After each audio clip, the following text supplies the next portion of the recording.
नीतीश कुमार को हाईजेक उजेक कर लिया क्या? हमारे बाद आप ही नेता रहिएगा पार्टी के, तो आखिर मुख्यमंत्री जी तो घूम घूम के कह रहे हैं कि हमारे बाद भतीजा हमारा है। खबर आ रही थी कि आरसीपी सिंह जी के साथ संपर्क में हैं उपेंद्र कुशवाहा भी। तो ऐसे में जदयू तो बिहार से अगर मान लीजिए समाप्त हो जाती है या जदयू का राजद में विलय हो जाता है तो लवकुश की पार्टी फिर कौन कहलाएगी? आरसीपी बाबू जहाँ रहेंगे वही पार्टी हो जाएगी। नमस्कार, भारत लाइव देख रहे हैं आप। नीतीश कुमार बिहार की यात्रा पर निकलने वाले हैं। ये बात एक आम खबर की तरह है, लेकिन सवाल खड़े होते हैं। नीतीश कुमार को तो देशाटन करना था, पूरे देश में घूमना था। नीतीश कुमार को तो देश में घूम घूम कर नरेंद्र मोदी के खिलाफ अपने लिए वोट जमा करना था और कहीं ना कहीं विपक्ष की एकता का काम करना था। 2023 एक साल केवल बचा है 24 की तैयारियों के लिए, और अगर नीतीश कुमार इस साल को शुरुआती दौर में ही बिहार में घूमने में अगर इस्तेमाल करेंगे तो निश्चित तौर पर इससे जो तैयारियां की गई हैं ललन सिंह, तेजस्वी यादव, राजद, जदयू द्वारा, उपेंद्र कुशवाहा पीछे कहीं खड़े हैं, ये सब कुछ कहीं लगता है कि प्रथम ग्रासे मक्षिकम पात्रम जैसा हो जाता है। इस पूरे मुद्दे पर और बिहार की सियासत पर बात करने के लिए हमारे साथ एक शख्सियत आज हैं। जदयू में पूर्व में प्रदेश अध्यक्ष रहे हैं, अति पिछड़ा जो प्रकोष्ठ है वहाँ का। अति पिछड़ा प्रकोष्ठ जो था वो 2021 में उसके अध्यक्ष थे, लेकिन जैसे ही आरसीपी सिंह ने इस्तीफा दिया वैसे ही उनके साथ इन्होंने भी इस्तीफा दे दिया था। नाम है प्रवीण कुमार चंद्रवंशी जी, पिछड़ा समाज से आते हैं। निश्चित तौर पर नीतीश कुमार इस वोट बैंक को अपने पाले में करने के लिए कई नेताओं को लगातार अपने साथ खड़ा रखते हैं। एक नेता खासतौर पर आजकल उनके साथ जो घूम रहे हैं, अशोक चौधरी नाम है उनका। नीतीश कुमार की कार्यशैली को लगातार समझने के बाद आखिर आरसीपी सिंह को क्यों चुना इन्होंने, इसी सवाल से शुरुआत करते हैं। प्रवीण जी, स्वागत भी आपका हमारे चैनल में। और एक सवाल भी है, नीतीश कुमार जी को छोड़कर आरसीपी सिंह के जाने का साथ मतलब? सबसे पहले तो आपका आभार प्रकट करते हैं और आपके माध्यम से मैं बिहार के जनता को प्रणाम करते हैं जी। नीतीश कुमार जी जब भटक गए, जब अति पिछड़ों के साथ वो अन्याय करने लगे, आप देखते होंगे कि उनके साथ इर्द गिर्द जो लोग बैठे हुए हैं, तो आप उसमें कोई अति पिछड़ा समाज के नेता है क्या? नहीं है। जब आरसीपी बाबू ने 19 में 6 अति पिछड़ा समाज के एमपी बनाने का काम किए, क्योंकि हम लोग के नेता आरसीपी बाबू है। अति पिछड़ा का जो सहेजने का काम किया, पूरे बिहार में घूम घूम के अति पिछड़ा का संगठन बनाने का काम किया, उनका नाम आरसीपी सिंह जी है, रामचंद्र प्रसाद सिंह। वो पार्टी में संगठन महासचिव के हैसियत से थे, फिर राष्ट्रीय अध्यक्ष भी बने आरसीपी बाबू, तब जाके अति पिछड़ा को गोलबंद करने का काम किए। नीतीश कुमार जी तो सिर्फ अति पिछड़ों को ठगने का काम किए। आप देख लीजिए, बिहार जब महागठबंधन जब नीतीश जी बनाए हैं, अति पिछड़ा और खास करके हमारे समाज, चंद्रवंशी समाज के 15 में एक भी टिकट नीतीश कुमार जी देने का काम नहीं किए थे जी। तो धीरे धीरे अति पिछड़ा समाज आरसीपी बाबू के साथ गोलबंद हो रहा है और कुछ भाजपा की तरफ जा रहा है अति पिछड़ा समाज, क्योंकि नरेंद्र मोदी भी जो हमारे देश के प्रधानमंत्री हैं वो भी अति पिछड़ा समाज के हैं। बिहार में अति पिछड़ा में आते हैं, भले अदर स्टेट में अति पिछड़ा समाज के नहीं है, बाकी बिहार में वो अति पिछड़ा समाज से आते हैं। तो अति पिछड़ा समाज बिहार में आरसीपी बाबू के नेतृत्व में गोलबंद है। आज के डेट में आने वाला आरसीपी बाबू जो फैसला लेंगे, अति पिछड़ा समाज उनके साथ खड़ा रहेगा।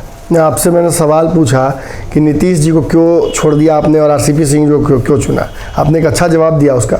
लेकिन शॉर्टकट में इसको तो इस तरह से भी कहा जा सकता है ना कि आरसीपी सिंह गए तो आपको लगा कि हमको हटा दिया जाएगा, इसलिए आप भी चले हैं। नहीं, हम लोग के इसमें बढ़िया नेता खराब नेता क्या? नीतीश जी इतने दिन तक आप नीतीश जी के साथ थे, आरसीपी सिंह जी को बाहर जब निकलना पड़ा तो आप उनके साथ निकल गए। उन्होंने आपको बनाया था, अगर ललन सिंह बनते तो आपको हटा देते, जैसा कि भंग कर दिया उन्होंने।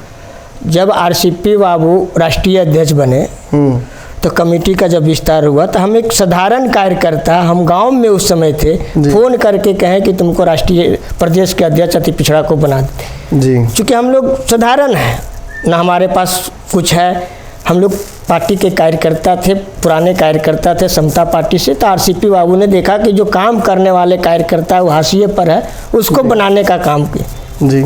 और जब राष्ट्रीय अध्यक्ष, वर्तमान राष्ट्रीय अध्यक्ष जेडीयू के वो बने तो कमेटी भंग कर दिए कि खराब लोग हैं, सब नए नए लोग हैं। कहते थे कि समता पार्टी के लोगों को तरजीह देंगे। भाई समता पार्टी से तो हम थे, 95 से हम लोग छात्र राजनीति से आज यहाँ तक पहुँचे हैं जी। तो आरसीपी बाबू ने देखने का काम किया, समझने का काम किया जो कार्यकर्ताओं का कि भावना है, ये चला सकता है, तो मुझे जिम्मेवारी आरसीपी बाबू ने दिए थे। जी, हम गरीब परिवार से हम लोग आते थे, और आरसीपी बाबू ने देखा कि नहीं, ऐसे कार्यकर्ताओं को बागडोर दो कि ताकि समाज में मैसेज जाए कि हमारे जनता दल में पूर्व में की जो हमारी पार्टी थी उसमें गरीब का कार्यकर्ताओं का भी अहमियत है और अमीर कार्यकर्ताओं की अहमियत है। इसलिए ललन सिंह बने तो कहीं ना कहीं आरसीपी सिंह ने पार्टी छोड़ी और काफ़ी दिन इंतजार भी किया उन्होंने। पार्टी छोड़ने के बाद सबसे पहला आरोप जो उन्होंने लगाया था वो यही था कि ललन सिंह संगठन को छोटा करते जा रहे हैं, सभी प्रकोष्ठों को भंग कर दे रहे हैं। आज भी आरसीपी सिंह ने जितने प्रकोष्ठ बनाए थे उतने प्रकोष्ठ नहीं हैं अब जदयू में। हाँ, तो ललन बाबू जब बने तो उनको लगा कि छोटा कर दिए प्रकोष्ठ को, कहते हैं प्रकोष्ठ है क्या, पार्टी ही सिर्फ है। नहीं, इतने सारे लोगों को हटाने का पार्टी से या पदमुक्त करने का ललन सिंह का मनसा क्या हो सकता? मनसा यही था कि वो आरसीपी बाबू के नेता मानता था, ललन सिंह जी को नेता मानते नहीं थे। अच्छा, आरसीपी बाबू हमारे भविष्य के नेता थे, आज भी हैं, कल भी रहेंगे, इसलिए हम लोग आरसीपी बाबू के साथ हैं। मतलब आरसीपी सिंह जी के साथ आप लोग हैं। लगातार जहाँ जहाँ मैंने देखा कि आरसीपी सिंह ने यात्राएं की, उन सभी जगहों पर जदयू के लोगों को आप लोगों ने तोड़ दिया। कहीं 50 कहीं 100 करके सब जगह से इस्तीफा गिर रहा है। क्या मनसा है? नीतीश कुमार का मकान में से एक ईंटा तोड़ के अपना मकान बना लेना है? अरे नीतीश कुमार का मकान अब बचा कहाँ? नीतीश कुमार तो अब भतीजा के दे दिए हैं, तो नीतीश कुमार का मकान बचा ही कहाँ है? नीतीश कुमार का तो मकान बचा नहीं है। नीतीश कुमार जी घूम घूम के कह रहे हैं कि अब हमारे बाद भतीजा रहेगा जी। तो जेडीयू में तो कोई ऐसा नेता बचा नहीं है कि उनका उत्तराधिकारी बन सके। नहीं, ललन सिंह को सुपर सीएम कहा जा रहा है, उपेंद्र कुशवाहा का सीएम बनाने का नारा लग रहा है। भाई उपेंद्र कुशवाहा जी सम्मानित नेता हैं, तो उपेंद्र जी आज सोच रहे होंगे कि जेडीयू में आके हम क्या किए हैं। राजनीति के सबसे बड़ा भूल किए हैं वो जनता दल में विलय करके। कहाँ उनकी है? उनकी कहीं अहमियत तो नहीं है जेडीयू में। नहीं, कहीं ना कहीं मतलब उपेंद्र कुशवाहा की नाराज़गी तो समझ में आ रही है, लेकिन इतनी बड़ी पार्टी में उन्होंने विलय किया, लव कुश समीकरण सारा जदयू के आसपास ही है, तो गलती कहाँ किया उन्होंने? ये तो उपेंद्र जी किए विलय, तो उपेंद्र जी का जो मनसा से विलय किए थे वो मनसा तो जेडीयू में पूरा नहीं हो रहा है। वो कहे थे कि हम राष्ट्रीय अध्यक्ष बनेंगे, नीतीश जी का उनको लाए थे कि भाई हमारे बाद आप ही नेता रहिएगा पार्टी के, तो आखिर मुख्यमंत्री जी तो घूम घूम के कह रहे हैं कि हमारे बाद भतीजा हमारा है।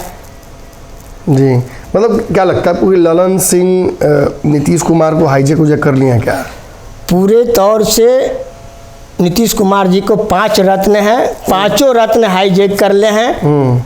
नीतीश कुमार जी को इधर न बोलने का बनता है, कुछ नहीं, उनके हाईजेक हुए कर लिए हैं 5 रत्न। उपेंद्र कुशवाहा भागेंगे क्या? आप लोग इतना पाएंगे क्या? बातचीत तो चल रही है क्या? उपेंद्र कुशवाहा जी क्या करेंगे? बड़े नेता हैं, ये तो हम नहीं बता सकते। खबर आ रही थी कि आरसीपी जी सिंह जी के साथ संपर्क में हैं उपेंद्र कुशवाहा भी, रालोसपा भी पुरनका फिर से बनाने की तैयारी चल रही है। हम तो आपके माध्यम से भी उपेंद्र कुशवाहा जी से आग्रह करेंगे कि भाई आप दोनों मिलकर अगर बिहार की राजनीति करिएगा तो आने वाला भविष्य आपका है, आरसीपी बाबू का है।